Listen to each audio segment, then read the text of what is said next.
Ya estás, okay. Una reparación. This is a repair right here. This is for the sales guys and for the technicians that do the work and install. So, first we got a leaning fence. Entonces, si lo puedes ver desde ahí en las cámaras. Está ladeado el cerco, está ladeado. So we have to fix that. So, one thing that me and Sal did right now was because these were also encroaching. So we had to pull these away. You've got different options. You know, you can use your tool, which is a truck and a come along. So we were doing that. One thing to keep in mind is that you want the weight of the truck to be the anchor, not you don't want the transmission or the brake system to be the anchor, because this is a lot of weight. So what we did is that we ended up putting the truck to the side so that it's more of a dead weight, and then we pulled it with the come along.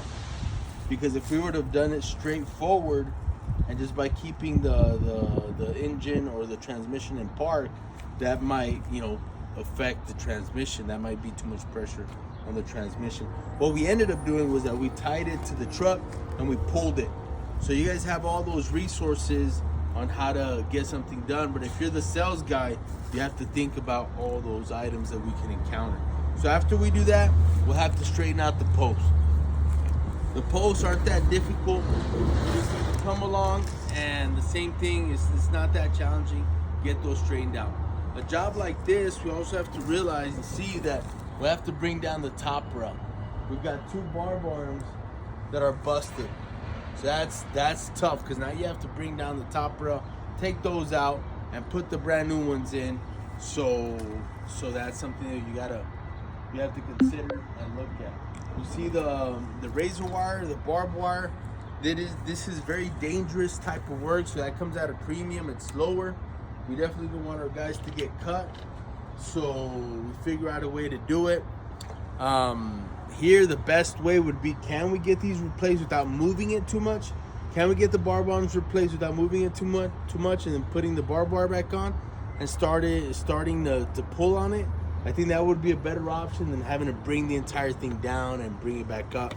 But once you start working on it, that's how you'll find out what you have to do. And then one last thing here is the height of the fence. You could see that this is probably a 6 foot tall chain link.